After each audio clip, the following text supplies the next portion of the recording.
Hello and welcome guys.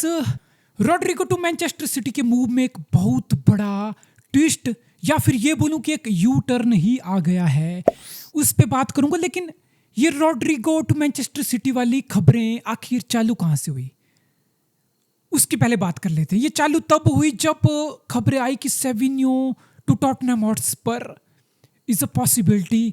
Obviously at first ये सुनने में बहुत ज़्यादा अजीब लगा कि सेविन्यो जैसे एक पोटेंशियल एक वर्ल्ड क्लास टैलेंट वाले सीलिंग वाले प्लेयर को आखिर हम बेच क्यों रहे हैं।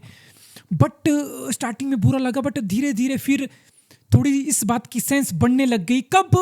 जब सिटी फैन को ये सुनने में आया कि भाई साहब Rodrigo to Manchester City is a possibility and only if Savinho leaves the club. तो फिर एक फैन बेस में थोड़ा डिवाइड क्रिएट हो गया, बिकॉज रॉड्रिगो टू सिटी के रूमर्स पहले भी आ चुके हैं। तो फिर एक exciting news. I am not gonna lie here, as much as I wanted Savinho to stay at Manchester City, I am equally excited और I was excited for Rodrigo to come to Manchester City. तो ये एक सच्चाई है, because सबको पता है कि भाई सेविन्यो के पास टैलेंट है, सेविन्यो के पास बिल्कुल एक पोटेंशियल है। और हमें यह भी पता है कि सेविन्यो अभी फिनिश्ड आर्टिकल नहीं है, he is not eight world class level right now. But अगर तुम थोड़ा पेशेंस दिखाओ, थोड़ा और काम सेविन्यो के साथ 1-2 साल करो, तो भाई हमको पता है हमें सेविन्यो में एक बॉलर मिल सकता है, हमें सेविन्यो में एक रिलायबल प्लेयर मिल सकता है, एक 25-30 इजी गोल मारने वाला प्लेयर मिल सकता है, और फ्यूचर के बहुत साल हमारे सेट हो सकते हैं। लेकिन रॉड्रिगो के साथ ये चीज नहीं थी। रॉड्रिगो के साथ हमें पता था कि हमें स्ट्रेट अवे एक ऐसा प्लेयर मिल रहा है जो बिल्कुल टॉप लेवल पे लड़ने के लिए रेडी है, जिसको चैंपियन लीग फुटबॉल की बड़ी स्टेज का एक्सपीरियंस है, जिसको ला लीगा में बड़े मैचेस का एक्सपीरियंस है, जो ऑलरेडी एक बड़े क्लब में बड़ी लेवल पे शानदार लेवल पे बॉल करके आ रहा है।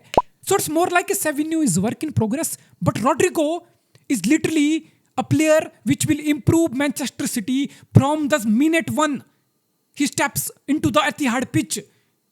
He will straight away make City a much better team in the final third. Instant impact.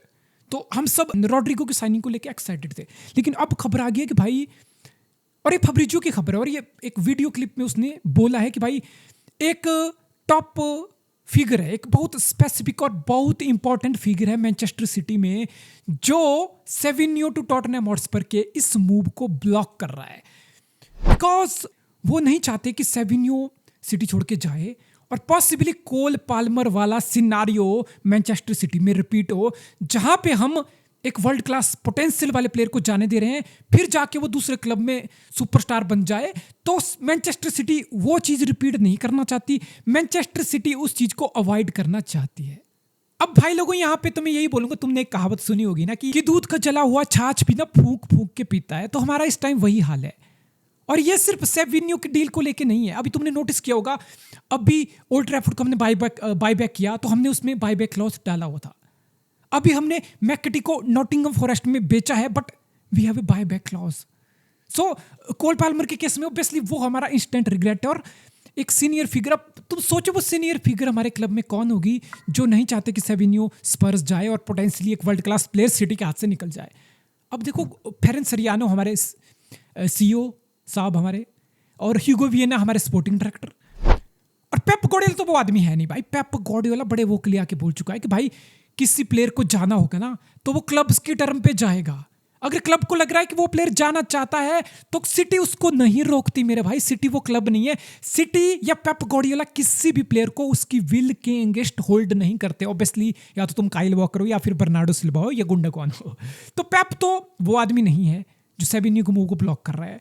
I doubt वो आदमी ह्यूगो वियना है, मे बी फेरेंस सरियानो या खालदून का डायरेक्टली इंटरवेंशन हो, जो कि मुझे नहीं लगता खालदून उस किस्म का आदमी है वो डायरेक्ट इंटरवेंशन करेगा। मे बी वो नोज, बट कोई बड़ा आदमी है वो, और मैं उस बड़े आदमी के साथ बिल्कुल खड़ा हूं भाई। हमें पता है Savinho is a world class talent, we are know that. उस चीज पे कोई सवालिया निशान नहीं है दोस्तों।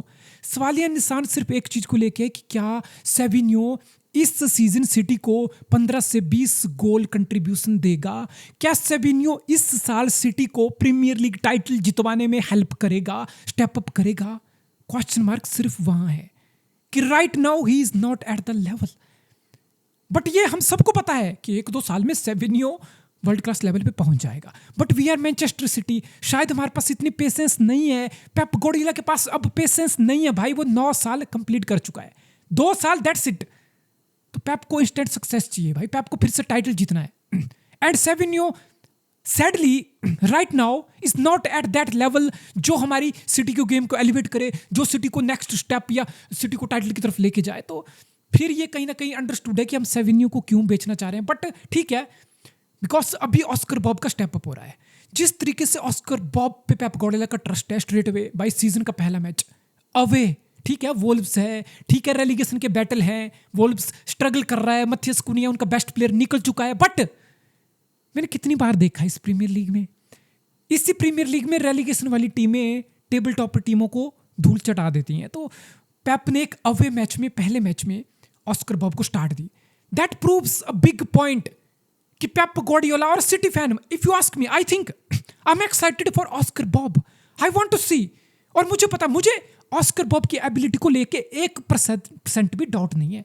मुझे पता है वो ऑस्कर बॉब इस सीजन 15 से 20 गोल असिस्ट कंट्रीब्यूशन देने वाला है। What does this mean? ठीक है सेविन्यो रुक रहा है, कोई दिक्कत नहीं है, रोड्रिगो नहीं आ रहा, कोई बात नहीं, ऑस्कर बॉब राइट पे खेलेगा। सेविन्यो को कोई गारंटीड राइट प्लेस पे स्टार्ट नहीं मिलेगी। अब वो पिछले सीजन वाले चूथ्स पे नहीं होंगे कि सेविन्यो राइट पे खेल रहा है, सेविन्यो हग रहा है। हमें भी पता है, तुम्हें भी पता है, सेविन्यो से घंटा झांट नहीं उखाड़ी जा रही, लेकिन सेविन्यो को हम राइट में घिस रहे हैं, या फिर सेविन्यो को लेफ्ट पे डाल रहे हैं तो डोकू को राइट पे, विंगर स्वैप हो रहे हैं बिटवीन द गेम्स। अब वो चीज़ नहीं होगी, अब विंगर स्वैप नहीं होंगे, अब सेविन्यो को घिसा नहीं जाएगा। Oscar Bobb first priority starter होगा राइट विंग पे। So things have changed for Savinho. अगर रुकना है अच्छी बात है, रुको, लेकिन भाई साहब तुम्हें खुद को प्रूव करना पड़ेगा। It's Manchester City football club, we are not Tottenham Hotspur बड़ी, sorry, we are not that kind of club कि हाँ भाई कुछ नहीं, एक मैच में चल पड़ो, 2 मैच में चूथ्स पे करो, ऐसा नहीं चलेगा। इनकंसिस्टेंसी सिटी जैसे क्लब में नहीं चलेगी। We need consistent player week in week out, जो हमारी गेम की लेवल को एलिवेट करें, जो हमें 3 पॉइंट दिलाएं, जो हमें टाइटल के लिए compete करवाएं। And Savinho sadly unfortunately is not at that level right now. But ठीक है, हम में पेशेंस है, इस प्रोजेक्ट में सेविन्यो की जगह है। मैं ये नहीं बोल रहा कि सिटी की इस प्रोजेक्ट में सेविन्यो की जगह नहीं है, बिल्कुल है। But Oscar Bobb, I will start Oscar Bobb ahead of Savinho week in week out. At the same time Savinho left पे भी डोकू को कंपटीशन दे सकता है, बिकॉज डोकू खुद कोई वर्ल्ड क्लास लेवल पे नहीं है। बट मुझे पता फिर मारमुश भी लेफ्ट पे खेल सकता है। सो पेप के स्क्वाड की एक की होती है कि डेप्थ तो होती है, और उसके साथ साथ हर स्पॉट पे तुम्हारे पास फ्लेक्सिबिलिटी होती है, हर पोजीशन पे तुम्हारे पास कंपटीशन होता है, ताकि प्लेयर में कंपिटेंस ना आए। सो सेविन्यो looks like he's gonna stay at City, and Rodrigo to Manchester City is sadly, unfortunately, not gonna happen at least this season.